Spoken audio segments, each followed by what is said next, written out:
nós convidamos o nosso amigo Enio para que faça o resumo do capítulo. Boa noite, Enio. Boa noite a todos. É uma alegria imensa estarmos novamente reunidos, debruçados sobre estes conceitos, que em verdade são um convite ao nosso despertamento, a ampliarmos cada vez mais a noção que temos do mundo espiritual, das relações, enfim, recursos que todos nós necessitamos para enfrentarmos os desafios que constantemente a vida nos oferta, nos convida. Então, o capítulo 13, nós vamos iniciar, né? As investigações prosseguem, dando prosseguimento às atividades. Aqueles espíritos, aquele grupo de espíritos que acompanhavam o bispo, foram todos conduzidos a ambiente apropriado. Eram mais de 50. Embora eles eram acostumados às torpezas de conduta, nunca haviam presenciado uma transformação do perispírito como a que acabaram de ver, ficando perplexos uns, chocados e aturdidos os demais. Lentamente, a harmonia retornou à sala de atividades dos benfeitores. E é nesse momento quando Eurípides Barçanufo começou a falar, ministrando verdadeira aula sobre o pensamento e as infinitas possibilidades que estão ao alcance de todos, aqueles que optam por trabalhar a si próprios, canalizando esforços em prol da autoiluminação. O nobre apóstolo sacramentano afirmou que a criatura humana é resultado do que pensa e que as nossas responsabilidades são resultado da aquisição e do uso que cada um de nós faz do livre-arbítrio. Através do pensamento, nós somos capazes de transformar ideias em realidades. E tudo o que se constrói na área psíquica é factível de transformar-se em realidade física. Alertou o benfeitor amigo que a vida humana é mais de natureza mental que orgânica, estabelecendo os parâmetros de comportamento de acordo com o que cada um cultiva no seu mundo íntimo. O planejamento é do espírito que emite a onda mental e que irá modelando os elementos, mesmo inconscientemente. Muitas vezes, tão acostumado a determinados usos, o espírito mantém aquela prática, ainda que não mais dela necessite, uma vez que já não existe mais o corpo físico.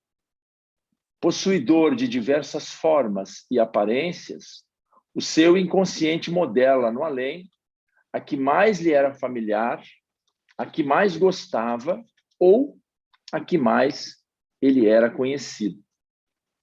Esclareceu ainda que a vida mental é de muita relevância em razão de que é através da mente que nos permitimos criar todas as nossas necessidades, tanto as que são reais, como também as falsas necessidades, chamando a atenção, o querido benfeitor, que a recomendação de não pecar pelo pensamento é muito válida. Advertiu com propriedade que todos devemos nos esforçar para mantermos os pensamentos lúcidos e tranquilos, quanto nos seja possível, para, com maior êxito, elaborarmos nossas futuras programações.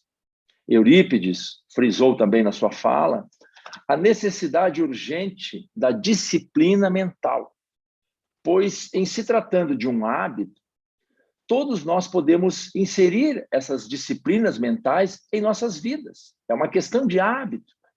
É impressionante a forma simples com que Eurípides Barçanufo vai nos alertando sobre essas possibilidades, sobre os nossos potenciais, nos indicando o caminho que devemos tomar.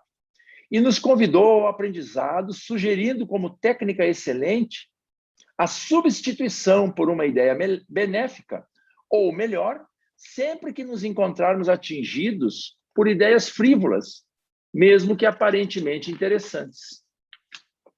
E fez também um excelente alerta acerca do significado nobre do trabalho em nossas vidas, como terapêutico, uma vez que nos mantém ocupados com as tarefas, evitando assim a hora vazia, tão nociva em nossas vidas. Após uma breve pausa, Eurípides Barçanufo prosseguiu em suas colocações, lançando uma indagação sobre o que mantém um espírito aferrado à vingança por séculos, mesmo tendo ciência das leis do progresso e da imortalidade. E ele logo esclarece que essa conduta de o espírito se manter aferrado por tanto tempo é resultado do pensamento alucinado que fixa a ideia e se perde no tempo e espaço, que para o vingador tem o sabor de agora, graças aos sentimentos primitivos que por vezes dominam a conduta, impedindo que o seu mantenedor se dê conta de que todo o tempo gasto transcorreu a prejuízo daquele que os cultiva. Então, o indivíduo se foca numa ideia e fica preso naquela ideia, muitas vezes alterando até a sua própria constituição perispiritual. Daí nós temos os espíritos ovoides, entre tantas outras formas, que se vão modificando em função do pensamento, esquecer, deixar de perceber o mundo ao redor, preso àquela questão. Eurípides Barçanufo também abordou uma situação que chama muito a atenção no que se refere a acidentes de trânsito. Eu acredito que tenha chamado a atenção de todos nós.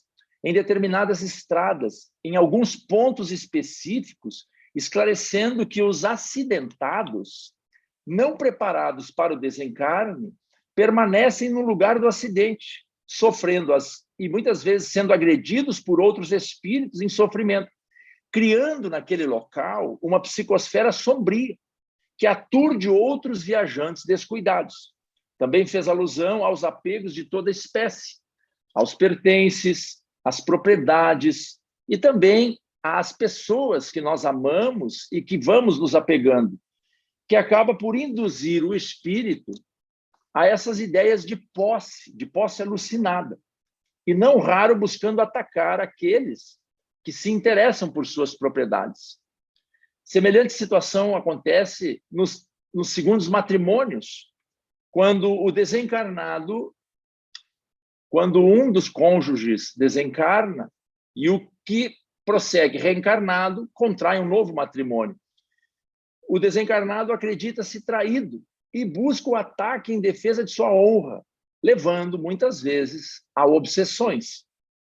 Os espíritos que acompanhavam o antigo bispo, então, ali estavam e a tudo ouviram. Todos os esclarecimentos que Eurípides Barçanufo foi fazendo, eles estavam acompanhando. E também as colocações que começaram a ser feitas por Spinelli. E eles entenderam a razão pela qual eles estavam ali sendo mantidos. Era a oportunidade de todos eles para a mudança de conduta, para novas possibilidades de amor. Francisco Spinelli também elucidou a estes que esse período em que todos os que se dedicam ao mal seriam trazidos à reencarnação, ou, de acordo com a carga vibratória própria, poderiam até ser reconduzidos a planetas inferiores, pela mudança que acontece aos poucos na Terra, mudança para melhor. A seguir, então, foi a vez do irmão Eudalbo trazer esclarecimentos sobre a atual pandemia, enfatizando que a raiz do problema pandêmico encontra-se nas fontes mentais e morais dos seres humanos, que podem mudar de tipo de infecção, permanecendo na mesma posição, sujeito à contaminação. Então, ao encerrar a reunião, Francisco Spinelli pediu a todos os amigos da equipe a manutenção do espírito de caridade e de amor, e que os comentários posteriores tivessem o foco do otimismo e irrestrita confiança em Deus. Porque muitas vezes, após as atividades, alguns de nós nos perdemos nos comentários, desviando o foco do assunto ou botando fora aquelas energias que acabamos de receber. E ele finaliza dizendo que virá um dia próximo em que, na faixa da regeneração, as barreiras entre os desencarnados e os reencarnados serão mínimas, facilitando melhor compreensão do sentido profundo da vida. Em linhas gerais, nós temos aqui uma ideia muito rápida, porém, deixamos tempo para os nossos irmãos que agora irão aprofundar com os comentários.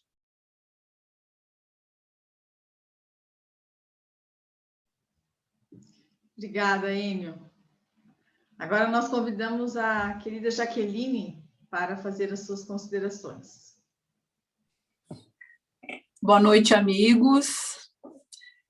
É uma verdadeira alegria nós estarmos todas as quartas-feiras aqui reunidos com estes ensinamentos tão nobres que este Espírito vem trazendo para nós e que nos trazem grandes reflexões para a nossa existência. Eu vou me deter mais nos comentários referente à disciplina mental, porque se nós formos pensar, a nossa disciplina mental é que nos levará a ascender, a evoluir. Esta aula que Eurípides Barçanufo nos dá é uma aula que, se nós conseguirmos colocá-la em prática na nossa vida, nós seremos mais felizes, mais dóceis, mais amorosos. Nós estaremos contribuindo para um mundo melhor, contribuindo nesse processo de regeneração do nosso planeta. Então, ele fala, em certa altura, que a vida humana é mais de natureza mental que orgânica, estabelecendo os parâmetros de comportamento de acordo com a cultura das ideias íntimas. Então, Eurípides Barçanufo está nos dizendo que a nossa mente, ela comanda-nos. A nossa vida se dá através daquilo que nós cultivamos na nossa mente. O ser pensante é o espírito. Vamos lembrar que nós estamos na segunda escala dos mundos, mundos de provas e expiações, mundos primitivos, mundos de provas e expiações, mundo de regeneração. Como nós estamos na segunda escala dos mundos, significa dizer que nós trazemos as nossas mazelas do passado, porque nós não somos espíritos evoluídos. Tem muitos hábitos que estão impregnados em nós outros. E estes hábitos que foram cultivados em outras existências, ou ainda nesta vida, eles fazem com que a nossa existência seja permeada por algumas dificuldades. E que, se nós não tivermos atenção na disciplina dos nossos pensamentos, nós não conseguimos ascender, evoluir. O espírito Joana de Ângeles, ela vem nos explicar isso muito bem em diversas obras. Mas uma em especial, ela nos fala dos hábitos mentais, vida, desafios e soluções, no capítulo em que fala dos hábitos mentais.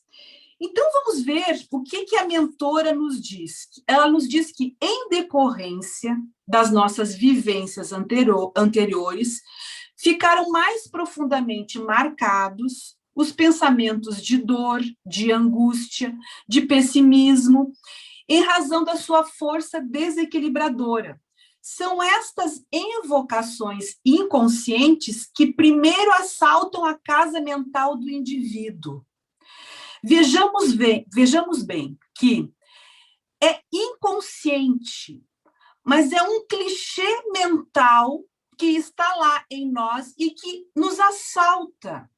E que, se nós não tivermos atenção, observação dos nossos pensamentos, nós continuamos nesse mesmo patamar. Então, ela nos diz que esses clichês nos assaltam e nós deixamos de perceber a limpidez psíquica que a vida nos oferece. Ou seja, ela está nos dizendo que nós temos diversas oportunidades belas e que estas oportunidades belas, elas nos são oferecidas para a nossa evolução. E como nós nos mantemos neste patamar de pessimismo, nós não conseguimos perceber estas oportunidades. Vamos trazer um exemplo. Nós temos uma casa, e nesta casa há um jardim belo. Nós abrimos a janela, é primavera. O jardim está florido. O sol está raiando. Então, a vida, com a sua graça, está nos convidando para que nós possamos usufruir daquelas energias benéficas, as energias da natureza. Nós abrimos a janela e, pelo nosso pensamento viciado, nós olhamos tudo aquilo e pensamos, mas o sol hoje está muito forte, vai queimar a minha pele. Aquele galho da árvore, ele está muito extenso, ele até pode cair em cima da minha casa. Ah, mas a flor que nasceu não é da cor que eu prefiro. Eu gostaria que tivesse surgido a flor na cor branca e não na cor cor-de-rosa. E tudo isso se faz pela nossa mente viciada, que deixamos de perceber a beleza das cores, a pureza daquela árvore que está trazendo sombra e está trazendo habitat para outros animais.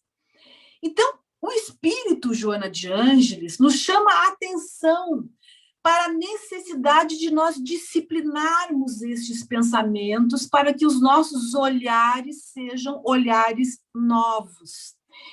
E Eurípides Barçanufo, a certa altura deste capítulo, vem nos falar que a disciplina mental é urgente. Vejamos a palavra que ele utiliza, urgente e necessária em quaisquer fases existenciais, porque se trata apenas de um hábito. Se trata apenas de um hábito, eu sou responsável por este hábito. Está nas minhas mãos, na minha vontade, modificar tudo isso. E Joana de Ângeles, nesta obra, ela nos traz passos para que nós consigamos esta modificação. Então, vamos ver que passos ela traz. Ela nos diz que, no princípio de tudo isso, quando nós fizemos a proposta de nos transformarmos, quando começamos a avaliar estes hábitos mentais, e com esta avaliação nós percebemos que nós podemos ser mais felizes, ela diz que, no princípio, surge uma acomodação. E esta acomodação levará o indivíduo a repetir-se e a não acreditar no êxito da experiência em informação. Essa palavra acomodação é muito importante, porque nós temos um hábito de nos mantermos numa zona de conforto. Então, nós ficamos acomodados. E é esta acomodação da zona de conforto, por que nós nos mantemos? Porque para sair exige trabalho. E nós não queremos este trabalho. Nós não conseguimos detectar que com este trabalho nós seremos mais felizes, mais leves. Nós estaremos nos entregando melhor para a vida. Então, ela nos diz que nós não acreditamos nisso através dessa acomodação, mas que nós devemos insistir e perseverar, abrindo um novo espaço no campo mental viciado, plantando sementes novas de otimismo e esperança. Ou seja, nós começamos e percebemos, não era bem isso, eu continuo da mesma forma. Atenção à acomodação. Eu tenho que perseverar, eu tenho que insistir. É como se a minha mente fosse uma caixa. Essa caixa está fechada. A caixa fechada, há lá dentro uma escuridão densa. Quando eu começo a me abrir, raios começam a entrar, raios luminosos. Eu estou abrindo a minha caixa. Raios luminosos começam a entrar. Então, eu permito que o otimismo, a esperança, faça parte de mim. E aquela escuridão que no início era densa, já está mais leve, mais suave, porque eu estou permitindo esta entrada dos raios. Mas tudo depende da minha vontade, da minha observação de espírito imortal que está por hora no corpo com uma programação para a felicidade. Depois ela nos diz que, logo a seguir desse passo, é imprescindível que nós comecemos a valorizar tudo que se encontra à nossa volta. Ou seja, ela está nos dizendo da importância da gratidão. Então, termos gratidão pela nossa família, pelo nosso lar, pela cidade onde nós nos encontramos. Termos gratidão por tudo que acontece na nossa vida, porque tudo que acontece tem um significado. E quando eu consigo perceber esse significado, eu estou avançando. E depois, o Espírito Joana de Ângeles nos diz como o Espírito Barçanufo também nos fala da necessidade de nós substituir os pensamentos. Ou seja, quando nós detectamos, aí veja bem, para detectar, eu tenho que analisar, eu tenho que me conhecer, eu tenho que observar o que eu estou pensando. Nós temos 95 mil pensamentos diários. Isso está no livro Atitudes Renovadas, que o Espírito Joana de Ângeles nos diz que estudiosos fizeram esta análise e nós temos 95 mil pensamentos diários. E esses 95 mil, a maioria deles são viciados. Então, a necessidade de nos perguntar por que eu estou pensando desta forma e não da outra? Substituir o pensamento e buscar, através dos pensamentos amorosos, dos pensamentos saudáveis, dos pensamentos confiantes, confiar em mim mesmo, que eu tenho essas capacidades de transformar. Através dos pensamentos confiantes, nós vamos, então, sustentando uma onda de irradiação do desejo para que isso seja realizado. A nossa vontade, o nosso desejo sustenta esta onda. Então, nós começamos a modificação mental e sustentamos com a nossa vontade, com o nosso desejo de sermos mais felizes, de buscar esta transformação, de estarmos em sintonia com o mundo de regeneração, de sermos instrumentos de Cristo, para que este mundo de provas e expiações se transforme em um mundo de regeneração. Nós vemos lá no Evangelho, fora da caridade não há salvação. Vemos no Evangelho, amai os vossos inimigos. Nós vemos no Evangelho a lei de amor. E nos impregnamos daquela leitura. Achamos belo. Sabemos que o Evangelho é um verdadeiro mapa, um tesouro para as nossas vidas.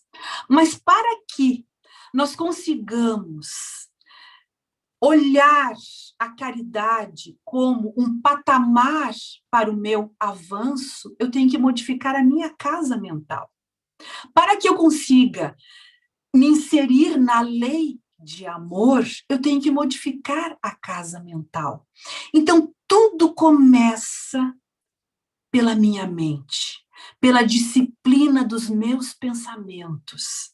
E é através desta disciplina que nós vamos, então, ascender, amar, perdoar e contribuir para um mundo melhor. Da minha parte, seria isso, Gi. Agora eu deixo com o Laudes. Muito obrigada, Jaque. Foi riquíssima a sua contribuição. Então, deixa eu só iniciar aqui o compartilhamento da tela, e daí o Laudes... Não quer, ainda não? Já? Já. Esperar um pouquinho? Só um pouquinho. Tá. Meus amigos, primeiro, muito obrigado pela oportunidade, uma alegria estarmos juntos. E quando vamos pegando no capítulo 13, que as investigações prosseguem, nós vamos entrar nessa investigação que essa aula maravilhosa que Eurípides nos ensina no capítulo, nós vamos ver que a investigação prossegue para que nós possamos entender um pouquinho mais essa transformação que houve também com a parte do perispírito do bispo e de que forma que isso acontece. Nós vemos no relato de Eurípides que a ligação desse produto mental com o ectoplasma produzindo essas modificações.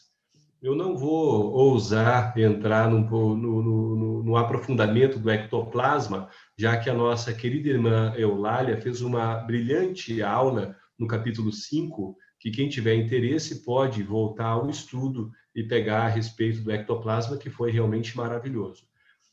Mas realizei hoje um estudo para que nós pudéssemos juntos tentar construir do processo mental de que forma que nós, através desse pensamento ativo, realizamos essas modificações no corpo perispiritual, refletindo depois para o nosso corpo físico.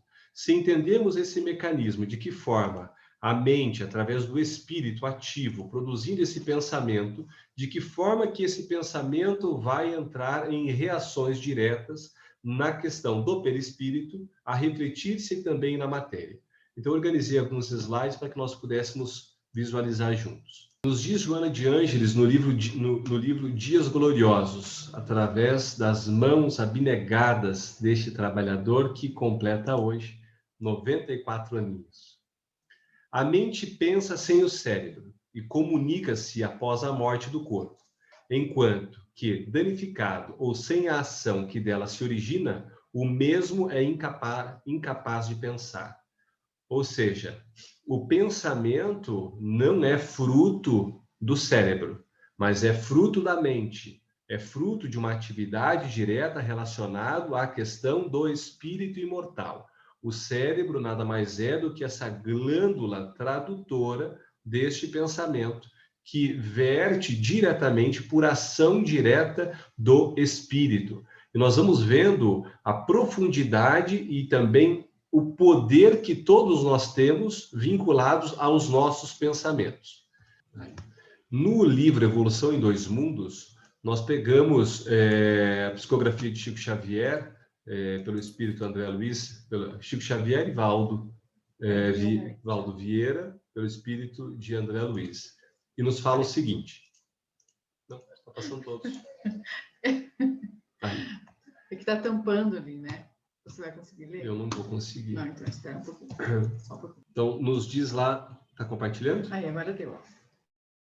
Através do conjunto de núcleos do diencéfalo, especialmente no tálamo, que o espírito possui vasto sistema de governança, porque aí, nessa delicada rede de forças, verte o pensamento, ou fluido mental. Ali nessa área azul, onde é que está escrito hipotálamo e tálamo, dali está, então, saindo a parte do diencéfalo, como nos ensina André Luiz no livro Evolução em Dois Mundos. Nessa área do diencéfalo, verte o fluido, ou seja, já é um reflexo de uma atividade anterior. Para verter esse fluido foi construído através de uma força, e uma força que é oriunda desse espírito imortal. Seguimos aqui mais para a gente poder identificar a questão do diencéfalo, na questão da matéria. O espírito vai mandar as suas informações diretas a esse comando de forças e dali, então, o pensamento começa a reagir com todo um sistema nervoso central. Agindo nesse sistema nervoso central, nós vamos ter diretamente, através dessa rede delicada, mas formada célula a célula, a promover a construção da nossa organização biológica. Ou seja, na formação, quando nós estamos num processo intrauterino formando-nos, o pensamento do espírito, que já está com um modelo organizador biológico, ou perispírito, trazendo já os seus débitos e os seus créditos para remodelar o seu novo corpo físico, nessa constituição genética, também vai imprimindo as suas vontades ligadas aos seus pensamentos. pensamentos viciosos, pensamentos deletérios, considerando o que a Jaque acabou de dizer, que nós estamos em um mundo de provas e expiações.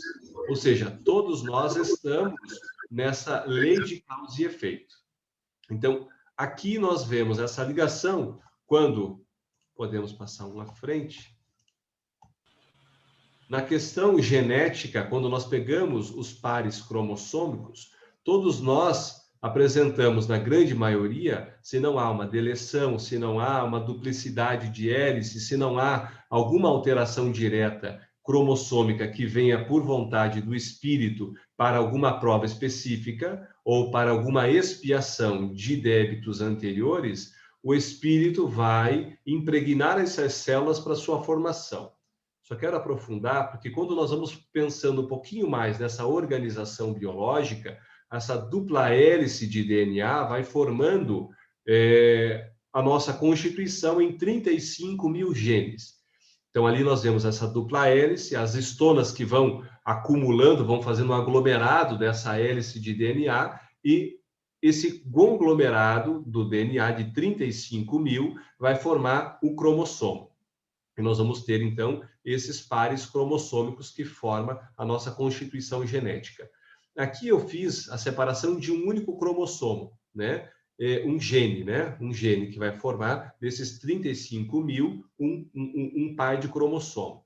Aqui eu separei o gene chamado VMAT2, que Divaldo também nos apresenta em uma das suas palestras, o trabalho apresentado por Jim Hammer, que escreveu um livro chamado Gene de Deus, e traz que nesse gene 33.050, quando nós ativamente conseguimos transcender os nossos pensamentos da materialidade, esse gene, unicamente ele, produz 4 monoaminas cerebrais. Ou seja, quando eu, pelo esforço da minha vontade, consigo me desligar dos pensamentos, muitas vezes dominantes da matéria, ou dessa quantidade de dezenas de milhares de pensamentos, onde a sua grande maioria é inconsciente, e a maioria consciente é vinculada ao negativismo, quando eu consigo mudar esse bloco e transcender a matéria, levando o meu pensamento a uma obra benfazeja da caridade, da assistência, do amor ou da justiça, e eu transcendo e me vinculo a esse psiquismo divino, este gene entra em ação e produz essas 4 monoaminas. As monoaminas estão nelas tanto a ocitocina, que é o hormônio do amor, a serotonina e outros. A grande maioria dos genes produzem 1 ou 2 monoaminas. Este produz 4.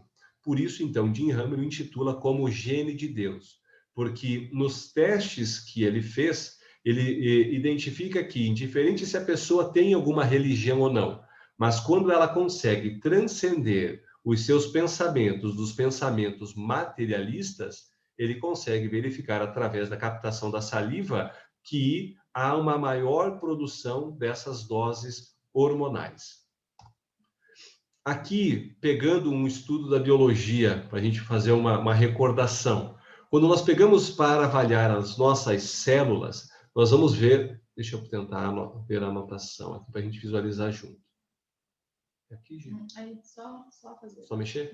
Aqui a gente vai ver o quê? O citoplasma, que está aqui marcado, ali, o citoplasma. E aqui nós vamos ver, então, a membrana celular. Deixa eu ver. Aqui.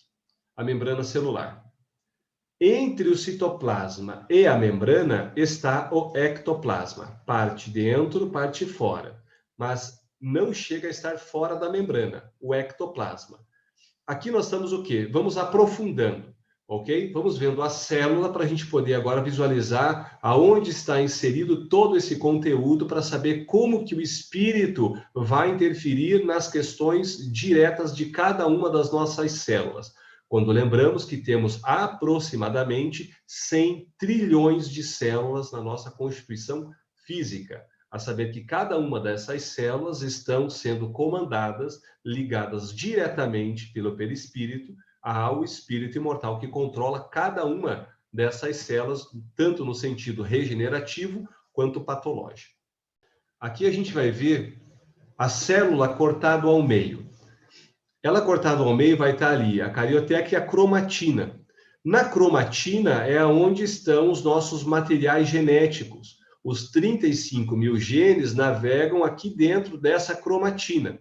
Então, quando nós aprofundamos, nós vamos mais profundo avaliando essa cromatina, nós chegamos nas questões genéticas. Mas aqui a gente consegue ver uma aproximação para ficar mais fácil. Aqui a palma de uma mão, 10 centímetros da mão.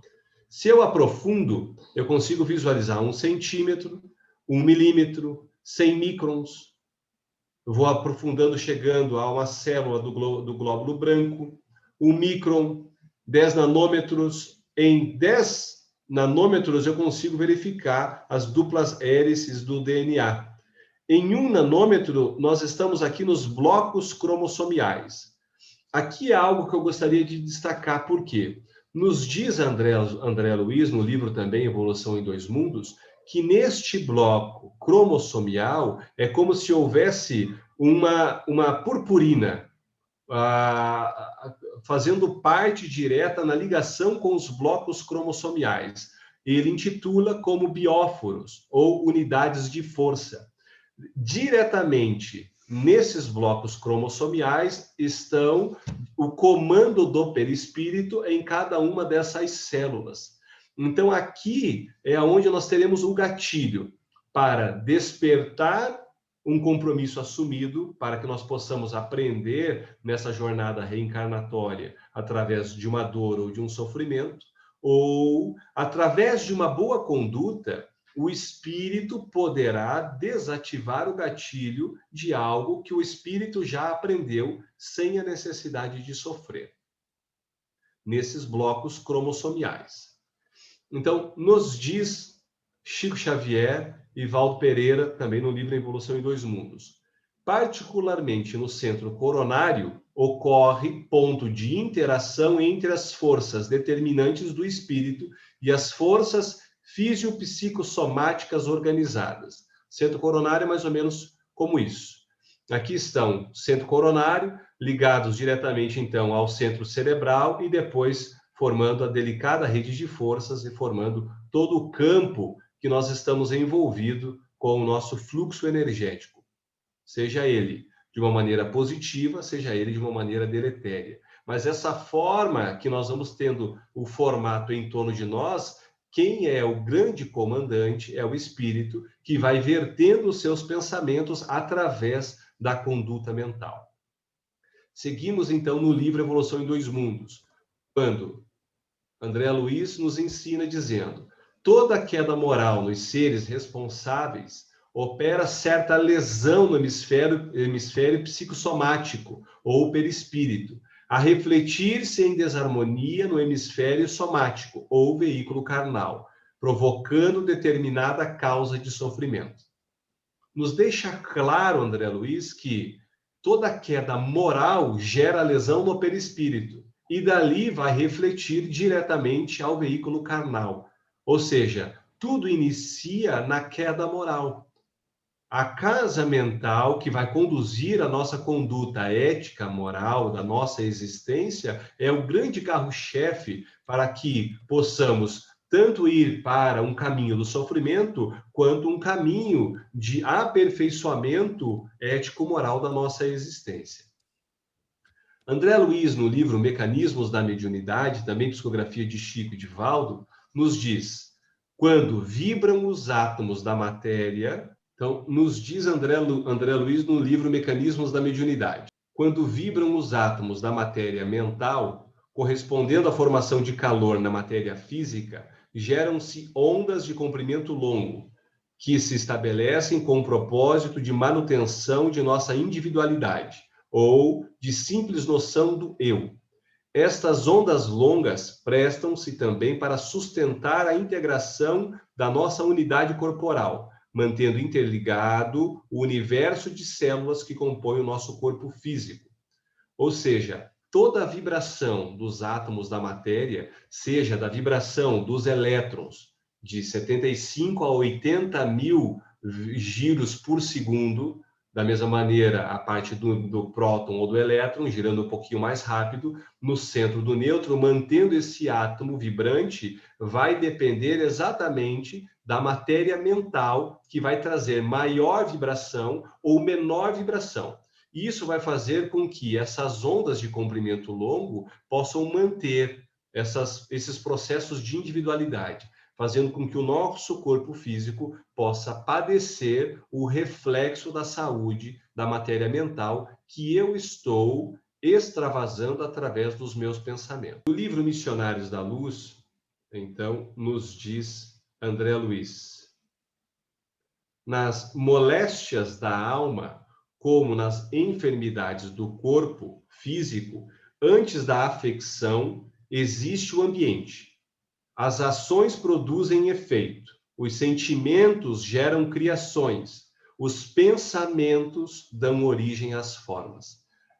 Veja que profundo. Nas moléstias da alma, como nas enfermidades do corpo, antes da afecção, há o ambiente.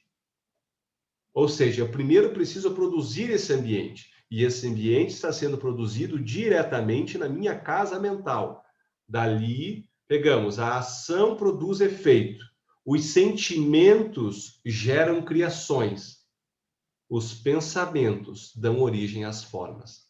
Ou seja, tudo vai depender diretamente do que eu estou pensando. E na grande maioria das vezes, o pensamento toma vida de tal forma que a vida é tão própria que eu não dou-me conta de sequer o que está vertendo da minha própria existência. Finalizando, Allan Kardec, na Revista Espírita, nos apresenta o seguinte: melhorando-se, a humanidade deverá depurar-se a atmosfera fluídica em cujo meio vive, porque não lhe enviará senão bons fluidos, e estes oporão uma barreira à invasão dos maus. Se um dia a Terra chegar a não ser povoada senão por homens que entre si praticam as leis divinas do amor e da caridade, ninguém duvida que não se encontrem condições de higiene física e moral completamente outras que as hoje existentes. Allan Kardec, Revista Espírita, 1867. Quando nós visualizamos que da área mental eu consigo interferir diretamente nas relações do perispírito a interferir nas modificações celulares, o mesmo acontece quando o espírito remodela, através do seu fluido mental, a plasticidade do seu perispírito.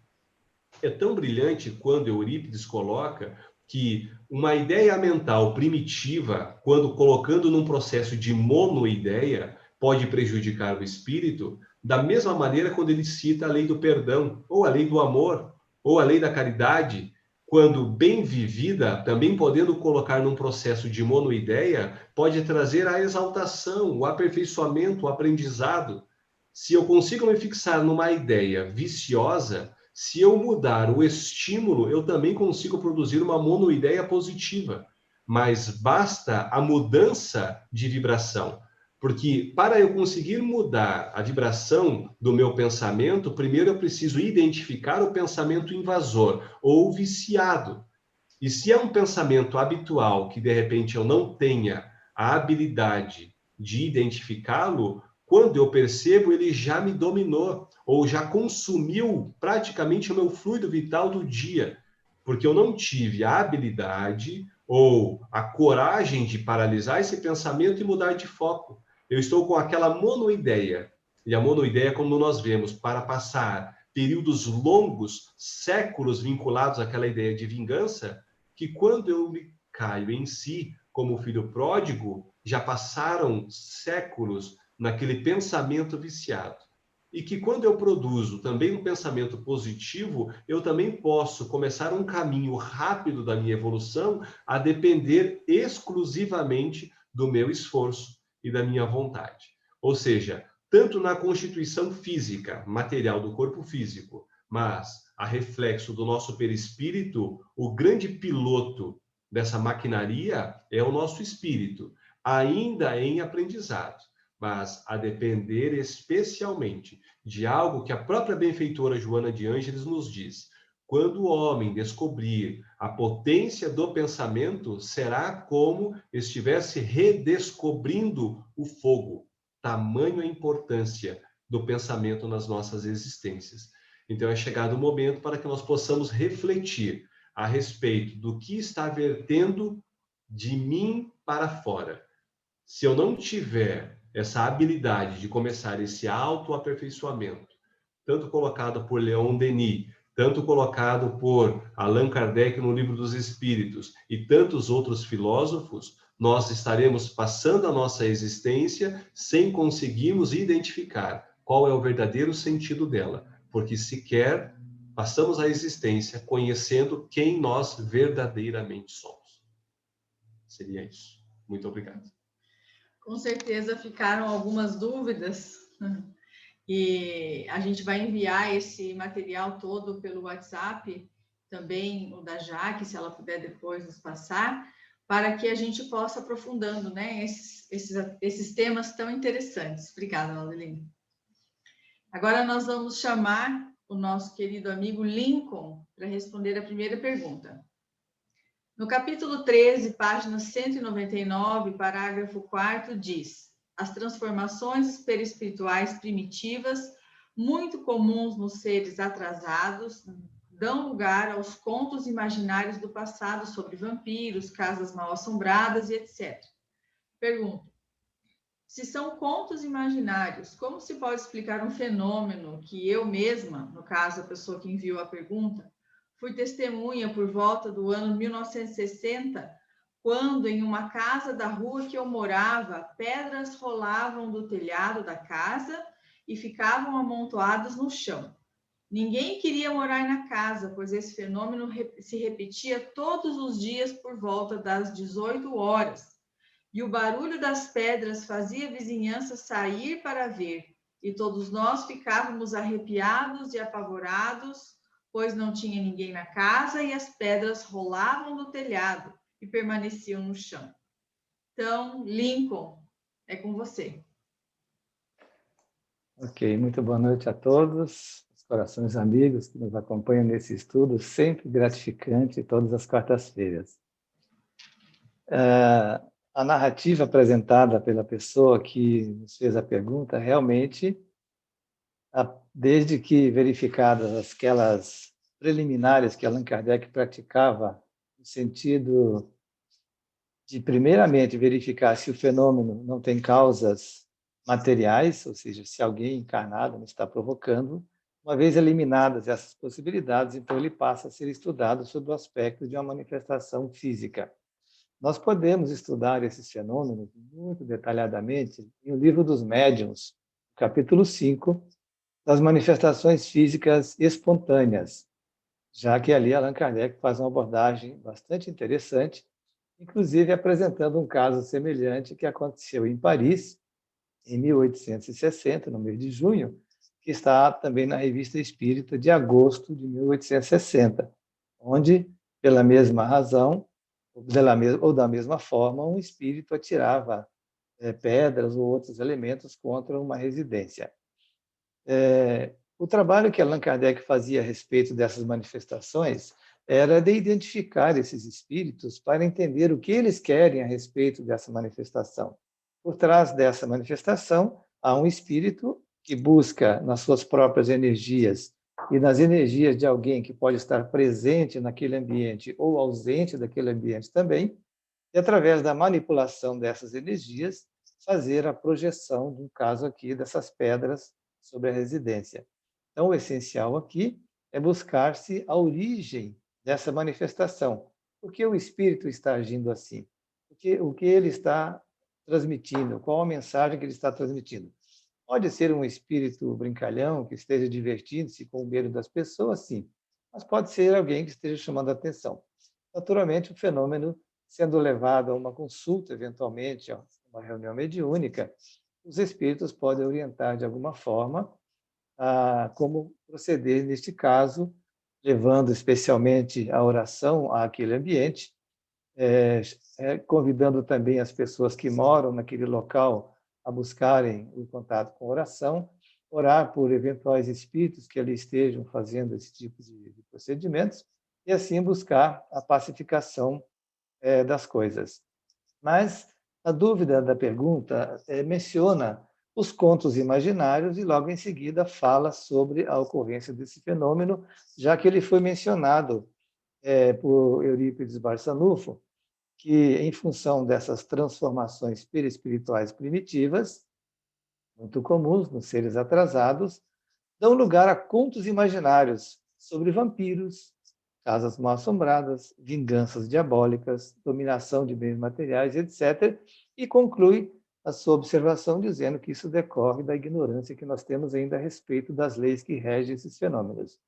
Bom, com relação ao imaginário sobre vampiros, lobisomens, outras coisas, não há dúvida. Ele mencionou aqui casas mal-assombradas, mas traduzindo numa sutileza muito grande aquilo que é da prática ou da crença popular, porque Allan Kardec, no capítulo 9 do mesmo livro dos Médiuns, na sua segunda parte, ele fala justamente sobre lugares assombrados, não mal assombrados, que isso aí foi uma designação que as crenças populares deram a esse fenômeno, mas ele tratou como lugares assombrados. E ele faz uma pergunta que é respondida pelos espíritos, justamente nessa questão, no 5º item do capítulo 9. Ele diz, em geral, as crenças populares guardam um fundo de verdade.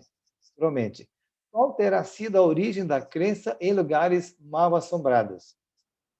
Aí os espíritos respondem, o fundo de verdade está na manifestação dos espíritos, na qual o homem instintivamente acreditou desde todos os tempos. Mas, conforme disse acima, o aspecto lúgubre de certos lugares fere a imaginação popular e leva as pessoas a colocarem esses lugares como se fossem onde houvessem as manifestações sobrenaturais, quando sabemos que são manifestações perfeitamente colocadas dentro das leis naturais da vida, mas que as crendices foram aos poucos, as superstições, criando elementos que descaracterizaram a verdadeira origem desses fenômenos. Mas por que Eurípides fala isso?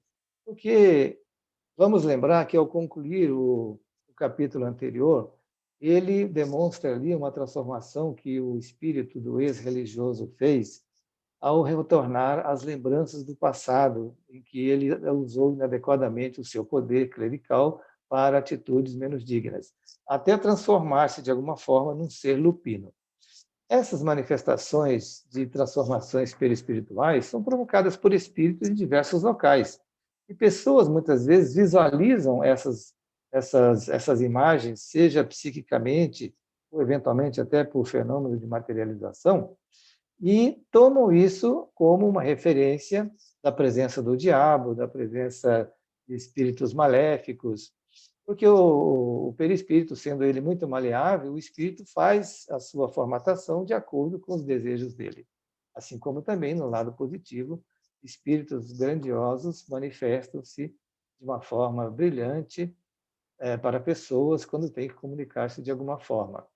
Mas, nesse caso, então, dos contos imaginários aqui, quando se refere a casas mal-assombradas, é de acordo com as crendices populares, em função da ignorância.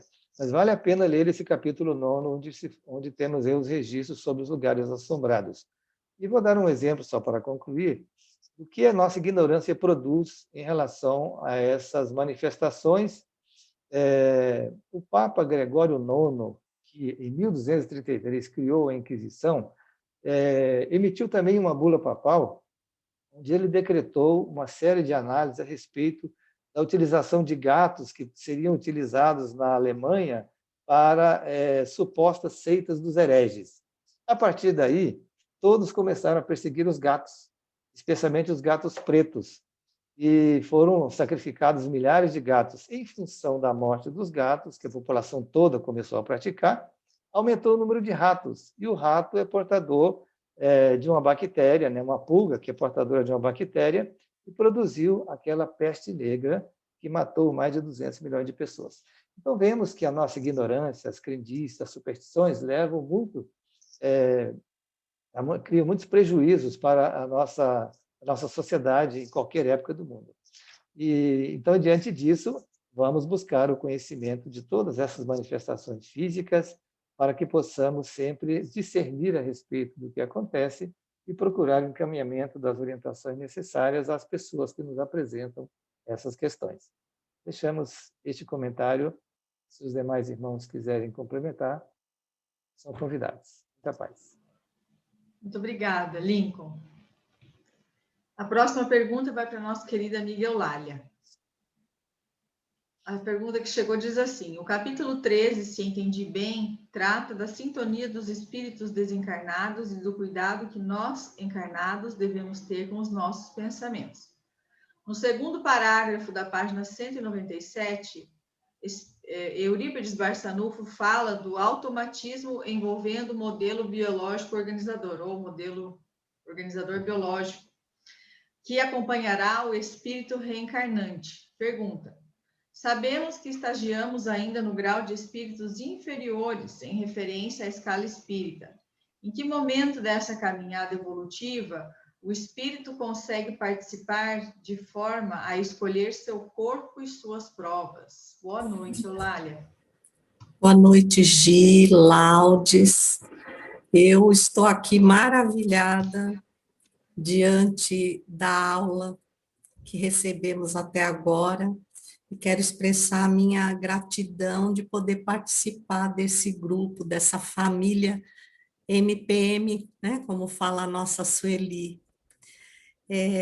Nós sabemos que, criados simples e ignorantes, evoluímos do átomo ao arcanjo, conforme nos fala a pergunta 540 do Livro dos Espíritos. Então, as nossas primeiras experiências são materiais. Nós vamos agregando matéria e experienciando, atingindo o patamar do instinto, que eu costumo dizer que é o alicerce da casa. Então, aquelas pessoas que dizem, um dia eu não terei mais nada de instinto, são as que constroem a casa e depois querem remover o alicerce. Então, isso é impossível. Consideramos que o livro Missionários da Luz, nos seus capítulos 12, Preparação de Experiências, e 13, Reencarnação, que vai falar do retorno de Segismundo e de toda aquela batalha de crescimento desses três espíritos, Raquel, Adelino e Segismundo, nos traz reflexão mais do que suficiente em relação a essa pergunta. Então, se aprendemos a modelar a matéria, a prover com que ela, através do instinto de preservação, não morra, né? Nós consigamos administrar e evoluir espiritualmente. Quando atingimos o patamar da humanidade, conquistamos o livre-arbítrio e passamos a poder escolher entre tudo que já vivenciamos para melhor direcionar a nossa vida. Então, nós começamos assim.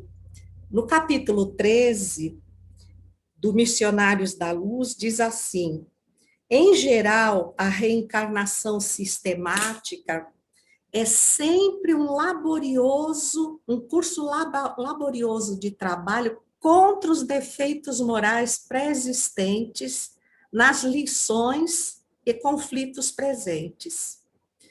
Pormenores anatômicos imperfeitos, circunstâncias adversas, ambientes hostis constituem, na maioria das vezes, os melhores lugares de aprendizado e redenção para aqueles que renascem. Então, já vai nos mostrando que precisamos lidar, muitas vezes, com as limitações do nosso corpo biológico, porque, como espíritos imperfeitos, ou da terceira ordem, o campo material ainda é extremamente atrativo e nós passamos a cultivar excessivamente esses valores em detrimento do espírito. Então, obviamente, vamos dizer, não sabemos administrar adequadamente aquela matéria que nos é oferecida como instrumento de evolução. nós acreditamos que somos totalmente dependentes dela. Então, se não há uma constrição da parte dela para nos fazer adentrar e procurar valores morais, como bem disse a Jaque, a gente fica na zona de conforto, no comodismo e não vai atrás dos valores que precisamos conquistar. E nós vamos ver aqui também, no capítulo 12, que largo número de criaturas que estão na reencarnação, numa porcentagem de, ele vai citando 60%, 70%, 80%, nós desperdiçamos a oportunidade reencarnatória. Então, ao invés de usarmos a matéria, nós nos confundimos com ela e acabamos atrasando, fazendo com que estagnem as nossas forças morais e embrutecemos o coração, desenvolvemos padrões negativos, utilizamos mal a inteligência.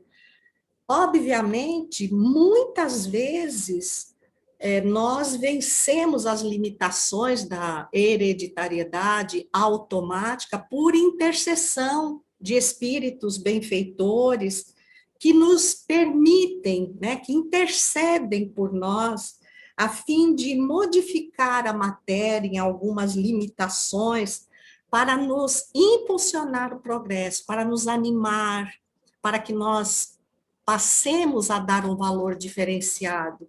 Mas temos naufragado contínuas vezes. E, obviamente, imprimimos no nosso campo celular, como o Laudes colocou aí de uma forma belíssima, todas essas aquisições equivocadas, fazendo com que o nosso corpo vá oferecendo a representação daquilo que espiritualmente nós somos. Mas André Luiz destaca, nesse capítulo 12, sobre o completista. Então, o completista é aquele que, como diz o nome, ele vem e cumpre o tempo e a programação efetivada para aquela reencarnação. Então, nós já vemos por isso que é algo bastante difícil, conjunção de tempo e programação. E o completista, ele alça um grau espiritual que lhe permite o regresso à crosta em missões de amor e iluminação, ou recebe veículo enobrecido para o prosseguimento de suas tarefas a caminho de círculos mais elevados de trabalho. Obviamente, os valores espirituais são atingidos em imperdíveis e incontáveis reencarnações. Então, milhões de anos são necessários para que a gente chegue onde está.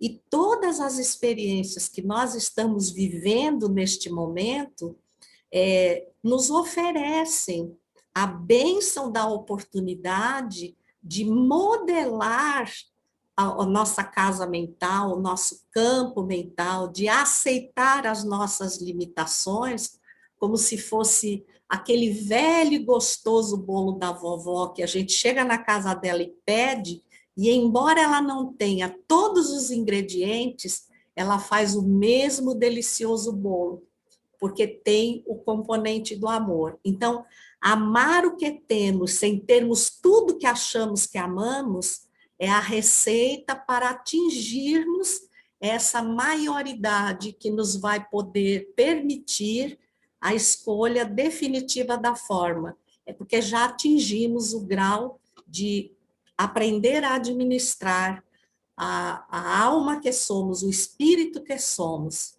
Então, não há exatamente um local, há uma condição espiritual que, na gradação dos espíritos imperfeitos a caminho da segunda ordem dos espíritos bons, né, e muito mais na condição deles, ou alavancados por benfeitores, então nós podemos devagarinho participando da modelagem das nossas provas, da nossa reencarnação, como diz esse capítulo 12, clareia muito bem no setor de planejamento das reencarnações.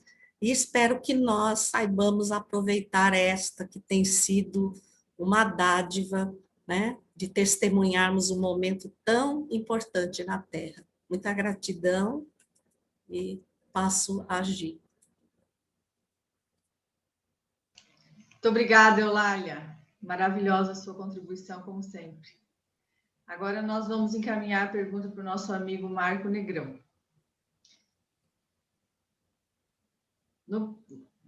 Página 199. No primeiro parágrafo desta página, faz-me lembrar os personagens Guido de Vicêncio e Henri de Lacordaire, do romance espírita Amor e Ódio de Ivone Pereira, que alimentaram por séculos ódio terrível, levando uma de suas vítimas a sofrimentos terríveis. Após a leitura dessa história dos dias de Allan Kardec, cheguei à conclusão de quanto nos é necessário estarmos atentos às nossas sombras sedentas de luz. Qual a melhor forma de nos ajudarmos e ao nosso próximo, a fim de que o ódio se desfaça? Boa noite, Negrão. Boa noite, Gi, boa noite, Laudelino, companheiros que nos acompanham nesse trabalho já tradicional às quartas-feiras, né? Eu vou me aproveitar bastante daquilo que a Jaqueline e a Eulália colocaram agora nos seus comentários que foram feitos, né? Porque eu entendo que quando Allan Kardec trabalha lá no Livro dos Espíritos, as perguntas de número de 100 a 113, quando ele está trabalhando ali a escala espiritual, e ao lermos algumas daquelas características que são colocadas dos espíritos nas 3 categorias, nas 3 ordens, né, vemos que as diferentes classes não são iguais nem em inteligência, nem em saber, nem em moralidade, né? E tendo como ápice desta escala os espíritos de primeira ordem, que são os espíritos puros. E o começo dessa estrada, que são os de terceira ordem, né, que são os espíritos perfeitos, imperfeitos, nós vemos que há uma distância enorme, pois as respostas elas vão nos mostrando que os imperfeitos estão ainda contaminados pelas paixões, né? Pelo ódio, pela inveja, pelo ciúme, o orgulho, o egoísmo, né, que são as chagas da humanidade, e muitos outros vícios morais que ainda nos aprisionam nessas faixas ligadas ao mal. Os bons espíritos e os puros espíritos não experimentam mais essas paixões. A purificação dos espíritos, como foi comentado agora há pouco pela Eulália, decorre do aperfeiçoamento moral, né? As paixões animais que se enfraquecem e vão dando lugar à fraternidade, não dando mais lugar a esse tipo de paixão, né? Quando nós lemos ali na pergunta 292 do Livro dos Espíritos, Allan Kardec pergunta ao Espírito Verdade se alimentam ódio entre si os espíritos. E a resposta é pontual. A resposta é a seguinte: só entre os espíritos impuros há ódio, e são eles que insuflam os homens as inimizades e dissensões. Então, aí nós vamos percebendo que essa é uma característica dos espíritos imperfeitos, né? E que, em função desta realidade que nós estamos colocando, a necessidade, como foi colocada agora pelos companheiros, dessa depuração ao longo das nossas existências, da depuração dessas paixões que ainda nos aprisionam. E, objetivando a nossa resposta, então, a felicidade dos espíritos bons, ela está na pergunta 967, que vai dizer que a felicidade está em os espíritos bons, né? Conhecerem todas as coisas, em não sentirem ódio, nem ciúme, nem inveja, nem qualquer das paixões que ocasionam a desgraça dos homens. Portanto, olhando para dentro de nós vamos avaliando essas paixões, fazendo essa introspecção, né? Nós vamos analisando e identificando essas paixões que ocasionam a desgraça das nossas existências, em função dessas realidades que nós vivemos pelas leis de causa e efeito. Portanto, essas paixões, elas estão escondidas no recôndito da profundeza do nosso ser. E como fazemos isso? Né? Aí a gente vai lá na pergunta 919A do Livro dos Espíritos, quando o Espírito Santo Agostinho diz a Kardec que é importante que nós nos conheçamos, né? E como nós fazemos isso? E ele também a resposta que está lá, mergulhando dentro de nós e nos perguntando ao final de cada dia se alguém tem algo a reclamar de nós. Né? Isso fará com que, nessa viagem que nós fazemos, nessa confrontação das nossas ações, nós vamos nos conhecendo e identificando as nossas mazelas e as nossas imperfeições. E a cada dia, passo a passo, vamos nos melhorando. Né? Então, a partir disso, nós vamos aprendendo a perdoar os nossos ofensores, os nossos algozes, né? E mostrando àqueles que nos odeiam. E isso é porque nós já fizemos, porque evidentemente nós fizemos algo que os magoou, né? Que os feriu, mas estamos hoje em um outro nível de consciência, procurando ajudar ao próximo. Isso faz com que, então, que a gente tenha muito claro dentro das nossas mentes, do nosso comportamento, que fora da caridade não há salvação. Então, a maneira que nós temos de ajudar ao próximo, né, e e nos ajudar, nós precisamos fazer toda essa viagem íntima para que a gente possa identificar e nos conscientizando da necessidade de modificação, a gente vai, então, eu me melhoro, e a partir do momento em que eu melhoro o ambiente onde eu estou, fazendo com que haja, então, aquilo que todos nós que nós estudamos e que estamos lendo, né? Que a transformação de um planeta de provas e expiações num planeta de regeneração, ele se dará pelo esforço dos espíritos que habitam este ambiente. E aqueles que não se enquadrarem, evidentemente, serão levados, como nós vamos acompanhar na leitura do livro ainda para frente, né? A cada um segundo a sua obra, cada um segundo as suas necessidades evolutivas, para que a gente possa realmente crescer. Então, eu entendo que essa situação no qual existe o ódio entre dois seres, na verdade, a necessidade, principalmente nós que estudamos, nós que trabalhamos em reuniões mediúnicas, a gente percebe isso muito claramente, né? Que os espíritos, eles têm essa característica, que tem essa característica, eles podem, em algum momento, ser despertados para que, quando eles estão desenvolvendo, eles estão criando este ódio contra alguém, na verdade, ele está criando uma condição adversa a ele mesmo. Então, esse despertamento é que faz com que que todos nós, né, evidentemente que somos ainda espíritos imperfeitos que habitamos um planeta de provas e expiações, pelo menos eu me coloco nesta condição, né, que a gente possa, então, despertar para essa realidade, isso fará com que a gente avance na senda do bem. Era isso que eu tinha a comentar. Obrigado. Passo a palavra também para Gisele, nossa coordenadora da noite. Obrigado.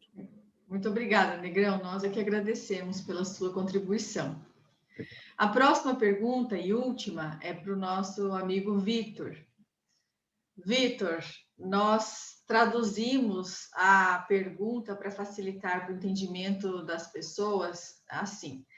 A dúvida que nos chegou, na verdade, é a respeito das outras formas dos seres que habitam outros planetas. Então, a pessoa se refere aqui ao perispírito, ao modelo organizador biológico, e ficou curiosa a respeito de seres extraterrestres. Como seriam as formas, então, destes outros seres que habitam estes outros mundos? Vitor, boa noite. Boa noite, Gisele, Laudes, e a todos os companheiros que nos ouvem e assistem. Realmente, essa pergunta, a gente tem que dar uma trabalhada nela, né? Mas a gente vai começar fazendo um paralelo entre o que a Jaqueline falou, o Laudes falou. Eu acho que de todas essas pessoas falaram, eu vou tentar organizar o meu pensamento aqui. Com relação à situação do ser humano, realmente, nós somos aquilo que nós pensamos. Sempre que o nosso pensamento se exterioriza, a gente está construindo alguma coisa, porque, nesse sentido, a gente está realizando algo. E toda a construção nossa, ela é arquivada no nosso psiquismo, formando essa entidade que cada um de nós se situa hoje no ano de 2021. No sentido de que, quando a gente fala em mundos diferentes, o que vai prevalecer é a nossa aquisição moral. E é por isso que a Jaqueline falou, exaltou a questão da disciplina mental, no sentido da gente rever posicionamentos para que a gente parta para uma nova situação, um novo patamar. E isso influencia o perispírito, porque o perispírito é sensível à modificação dos nossos pensamentos, mas não é no sentido só da formatação do nosso perispírito como todo, do nosso corpo, porque a gente recebe da divindade um corpo para trabalhar. A forma desse corpo é o perispírito. O perispírito vai plasmar nas áreas necessárias aos projetos que a gente realiza aquelas situações que necessitamos verificar aqui ou ali para formar uma nova plataforma de conhecimentos, de ações nobres, e assim, ao longo do tempo, como a própria Eulália colocou, ao longo de muitas experiências, a gente vai construindo o alicerce para situações melhores. Enfim, a pergunta do nosso companheiro com formas humanas em outros órgãos é interessante porque Kardec, no item 56 do Livro dos Médiuns, ele vai falar que, com pequenas diferenças quanto às particularidades e exceção feita das modificações orgânicas exigidas no meio no qual o espírito vai reencarnar, a forma humana está sempre presente entre os habitantes de todos os globos. Então, essa forma humana é a forma que vai gerenciar, pelo menos em termos de sistema solar, o que a gente pode perceber, né, sem extrapolar para outros, seria isso. Mesmo porque alguém possa perguntar, mas como que você sabe disso? É a mesma? Se os nossos aparelhos não conseguem detectar em Saturno, Netuno, Vênus, ou Marte, nenhum tipo de movimentação de seres humanos. É simples, porque os nossos aparelhos são adequados para registrar aquilo que a nossa visão, que os nossos sentidos possam perceber. Isso não significa que lá não estejam outras situações, né? E é tão interessante isso que Kardec vai fazer uma entrevista com um espírito de Júpiter. Essa entrevista ela está na Revista Espírita de março de 1858. Se hoje, causa espécie, você entrevistar um espírito que mora em Júpiter, encarnado, não, o que dirá, né, naquela época. Então, ele começa falando aqui um preâmbulo que de todos os planetas, o mais adiantado do nosso sistema solar é Júpiter. É o reino exclusivo do bem e da justiça, porquanto só tem espíritos bons. Não são espíritos puros, espíritos bons. A superioridade de Júpiter não está somente no estado moral de seus habitantes, está também na sua constituição física. Eis a descrição que nos foi dada desse mundo privilegiado, onde encontramos a maior parte dos homens de bem que honraram nossa terra por suas virtudes e talentos. Então, esse espírito é o espírito de um oleiro, né? Bernard Palissy, do século XVI, que estava encarnado aqui na Terra, e depois ele encarnou, né, novamente, e também o espírito São Luís, ele é de Júpiter, o que auxiliou Kardec na confecção da codificação espírita. Então, coloca aqui, a conformação do corpo é mais ou menos a mesma daqui da Terra, porém é menos material, menos denso e de uma maior leveza específica. Essa leveza específica é o patrimônio do pensamento de um espírito bom, que só pensa, na maioria das vezes, em situações favoráveis, igual a Jaqueline falou, que vê o otimismo em tudo, e o nosso foco é sempre no negativo, né? Então, essa leveza do pensar, ela vai se materializando até chegar no corpo físico, porque a leveza é uma densidade diferente, né? Enquanto nós, encarnados, terráqueos, rastejamos penosamente, o habitante de Júpiter transporta-se de um lugar a outro, deslizando sobre a superfície do solo, quase sem fadiga, como o pássaro no ar ou o peixe na água. Sendo mais depurada a matéria de que é formado o corpo, dispersa-se após a morte sem ser submetida à decomposição pútrida. Olha que diferença, né? Qualquer corpo vital que se decompõe, há exalação de odores fétidos e pútridos. Em Júpiter não há isso. A desagregação celular, ela é como se, fazer um exemplo aqui, talvez eu não seja infeliz, é quando nós desencarnamos e o duplo etérico dissolve-se no ar, é restituído àquela situação dele, né? Continuando aqui. Ali, em Júpiter, não se conhece a maioria das moléstias que nos afligem, sobretudo as que se originam dos excessos de todo gênero e da devastação das paixões. Olha a aquisição moral regulando a vida, né? Diferente da nossa. A alimentação está em relação com essa organização do corpo mais etérea. Não seria suficiente, substancial para os nossos estômagos grosseiros, sendo a nossa, por demais, pesada, né? A nossa alimentação seria muito pesada para eles. A alimentação deles compõe-se de frutos e plantas. De alguma sorte, aliás, a maior parte, eles aurem a sua alimentação no meio ambiente cujas emanações nutritivas aspiram. As frutas, as árvores frutíferas exalam aqueles odores e, pela respiração, eles se alimentam dessa exalação de odores, né? A duração da vida em Júpiter é muito maior do que na Terra, porque a nossa matéria, sendo muito comprimida, condensada, ela se esvai mais rápido. Aquela que é mais etérea dura mais. Então, a média em Júpiter, cada 100 anos nosso aqui, equivale a 500 anos nossos em Júpiter.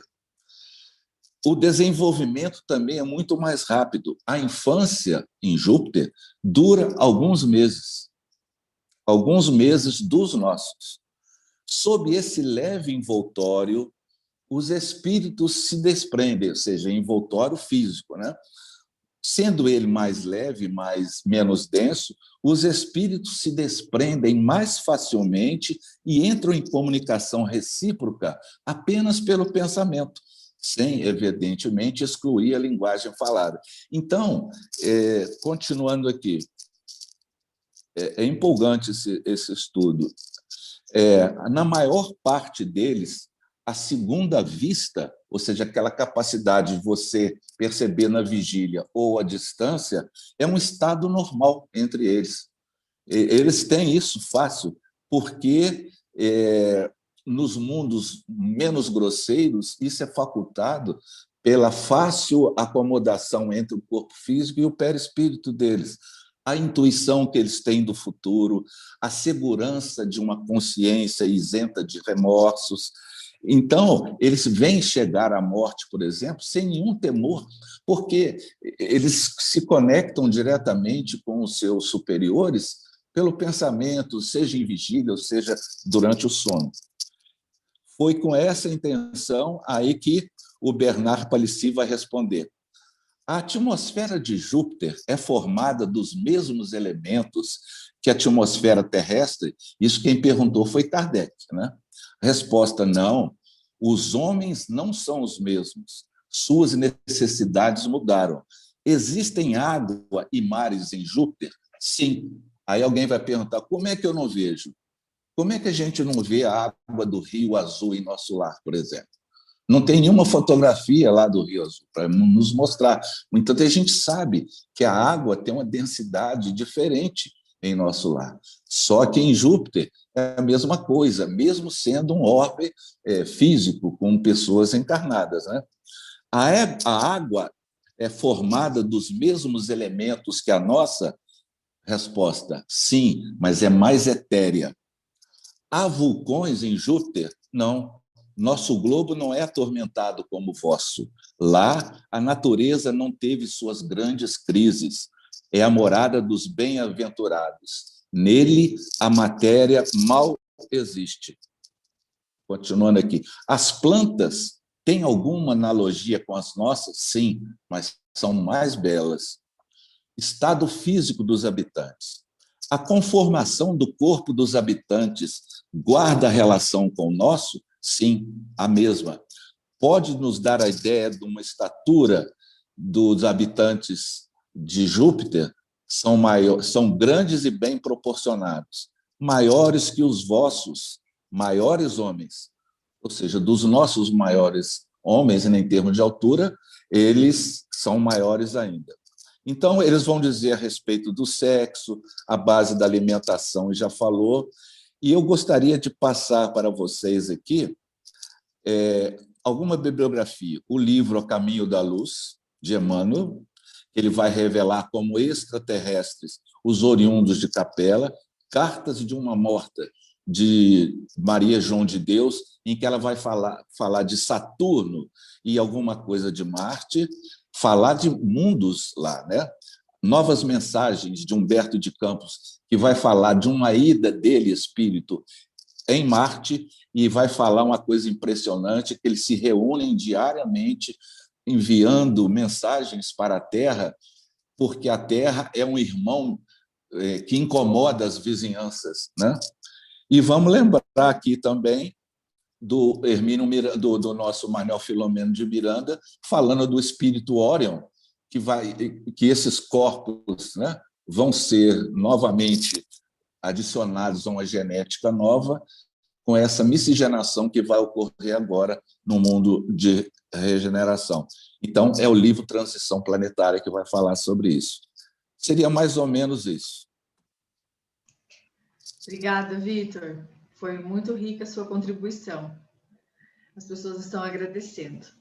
Bom, então, amigos, nós chegamos ao fim de mais uma noite de estudos e antes de encerrarmos com a oração, nós gostaríamos de convidar a todos que, encerrando aqui, acessemos ali a página da Mansão do Caminho no YouTube, no Facebook, que estão passando um maravilhoso vídeo em homenagem aos 94 anos do nosso querido médium e benfeitor Divaldo.